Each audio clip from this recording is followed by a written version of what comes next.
Good afternoon, peeps. Liesl here again. And at last I'm delighted to be bringing to you part 3 of our Lefty build, our left-handed guitar. So straight in, and I'll show you what progress we've made so far. 1 or 2 little tips and tricks. And basically how I've gone about this, as I would say, the good old-fashioned way. So basically how you can do this if you don't have a lot of tools, if you've just got basic tools, this is basically how you can go about it. So I will start with the neck, actually. And here it is. Yeah, we've now got the holes drilled, basically to receive the tuning pegs. And here's the neck. And you will notice that I've cut a series of little grooves in here. If you look along the side, you can see where I've marked that out. And that's about 1/4 of an inch. Quite simply because the neck now stands a little bit proud of the box. So that will receive the neck. That will basically butt up against there and you've got a nice straight connection. And it's a lot easier when you come to square the neck off at the end, because you want that quite straight, don't you, really? So that is the neck, basically. Something I forgot to mention last time is that I did the same with the headstock, because the wood was just slightly too thick. And it does give you that nice angle as well, because you want a bit of an angle there, especially if you're not actually got an angled headstock. But I'll talk more about that in a later video when we set the instrument up. And yeah, so basically I did the same, cut these out. And if you go in here, let's show you this way. If you go in here with a chisel, you can just pop those out and they'll snap out. It always reminds me of those dominoes toppling, you know, where someone pushes one domino and the whole lot topples. It's very similar to that, really. And yeah, that's the good old-fashioned way. You know, if you've only got a handsaw, obviously if you've got a jigsaw or something similar, you can just go in and cut it out in one piece. But if you haven't, that's the way to do it. And once you've snapped those out, which I will show you in a later video, you can just go in with a rasp and then a file and get that nice and flat. And that's basically it. I will move on to the box in a moment, but this one is going to have a pickup, and I've decided on using this rather inexpensive but quite good, really, single coil pickup. Yeah, so we're going to fit that into the middle of the box, and I'll move on to the box now actually to explain what I mean, really.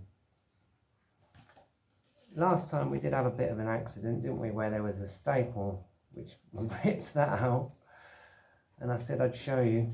It's pretty self-explanatory, but you can see I've made these 2 supports, and the front one I've just pushed up to basically fill that gap.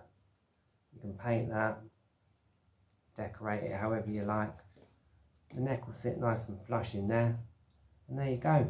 Bob's your uncle, Fanny's your aunt, as the old saying goes. Result, right. Moving on to the front of the box. So yeah, sound holes. This is for the tuning knobs, volume, tone. And I decided on this one we'd have the jack in the back of the instrument. So there's the hole for the jack. Even this morning, you know, I drilled this and I was convinced I'd gone wrong and put it in the wrong place. But I haven't, so it was a bit early, I must admit. So yeah, basically, happy days. We're pretty well set up. To receive the this part of the pickup, you can see it's not actually completely straight. It comes at a bit of an angle like that. Now I've got in slightly at an angle there, but again I've left it a little bit tight because it's best to get this really, and like rather than just slot it straight in, I've found anyway, it's best to kind of hook it under and then twist it in again, you get a really nice tight fit that way. And I've just found it a lot easier. Now, obviously that's quite deep. It's going to be deeper than the 1/4 inch that we've taken off here. But I think it's best to do that first, and then you can measure again to see how much more you need to take for that to basically slot into the neck. Because you want to take as little as possible out, really, to keep the integrity of the neck. I mean, that's pretty strong, and I can't see it breaking or anything like that.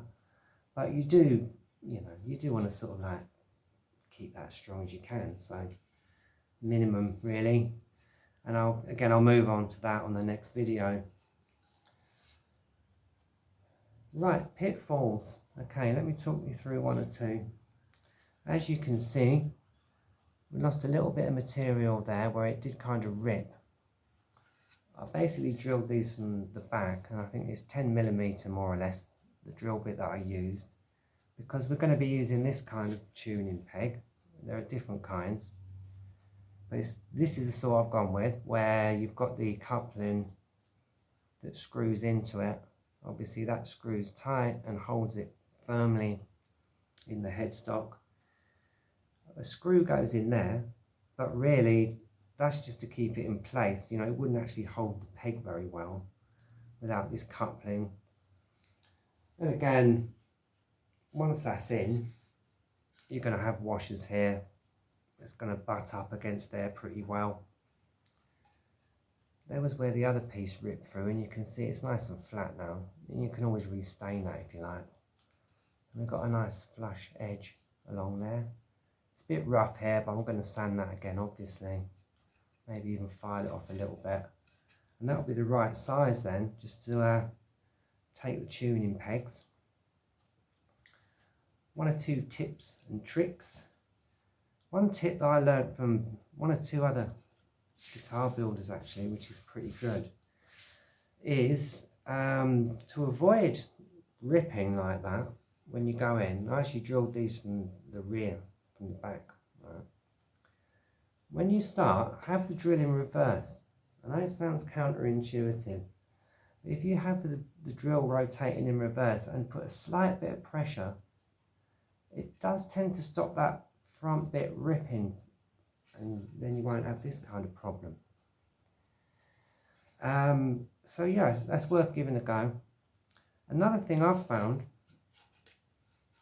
is when you've got it on your bench, if you have quite a good bit of wood underneath, something pretty solid, and clamp it really tight so that's compressed, and then when you go through that end, it tends to stop it ripping here. You can see it's ripped at the end, but that's because this part wasn't really clamped all that tightly, and I clamped it about here.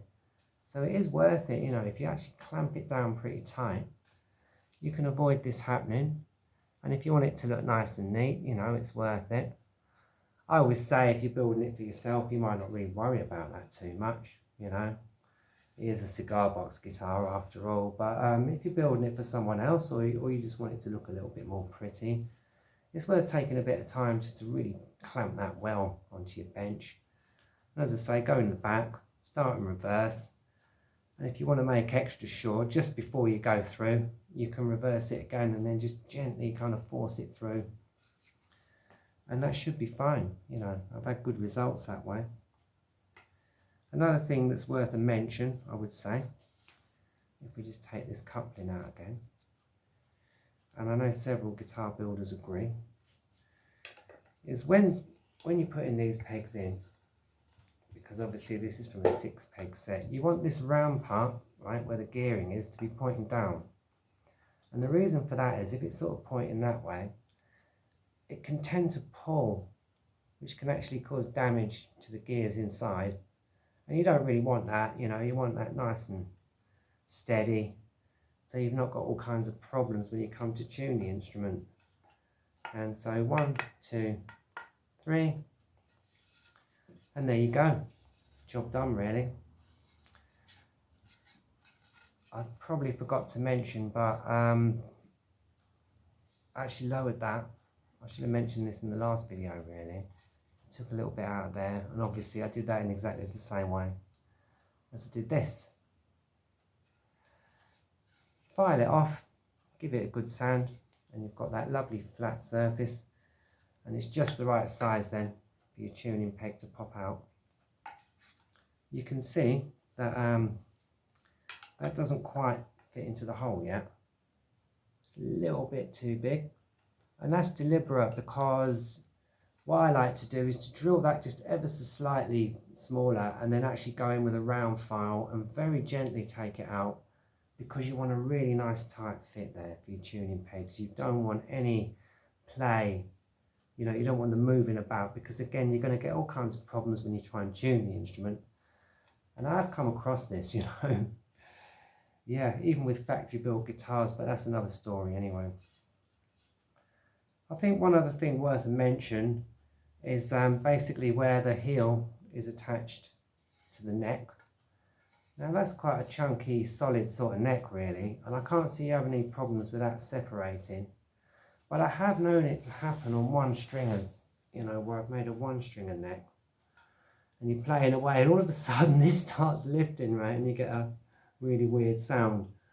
Now, if you've glued it really well, I don't think that's going to happen, and generally you're probably going to screw it in with some fairly long screws, and I'm sure that would stop it from happening. But what I've done is I've got some of that doweling with grooves in it, you know, it's got grooves along the side, and just pegged it. The beauty with pegs is you can cut through it because it's wood. I just decided to do it just to give it a bit of extra stability really, and just to show you, you know, this is something you can do, especially if you're making a one stringer or something like that. And I think that just somehow makes it a little bit more secure. Yeah, just my preference really. Nothing fancy. And yeah, that's basically it really. So here we have the box. And as you saw last time, I drilled the holes for the sound holes. I will be using this little grommet to go in there.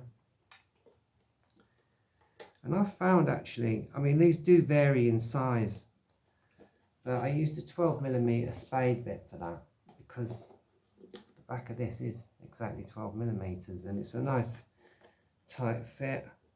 You can see it sits in there, and then just press those in, tap it very gently with a mallet.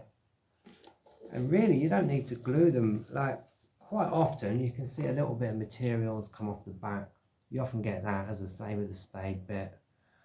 Often if it's loose paper, that'll all rip out as well. If it is loose, it's quite good to remove that before you start, but this is actually stuck on very well. So I'm not really too worried about that personally. But again, if it's a little bit loose, or if you want it a bit neater, you can either go in with a glue gun or use your homemade filler and just kind of patch around that, and that'll stay there forever and a day. I mean, really, I just pop them in. I've never had one fall out, so I think that's good enough really. Here's the two holes for the tuning knobs. I'm going to have them straight along the bottom, and here's the hole for the jack, which is going in the back on this instrument. Even this morning I'd convinced myself almost that I'd got this in the wrong place, but I hadn't, you know. It's just one of those things really.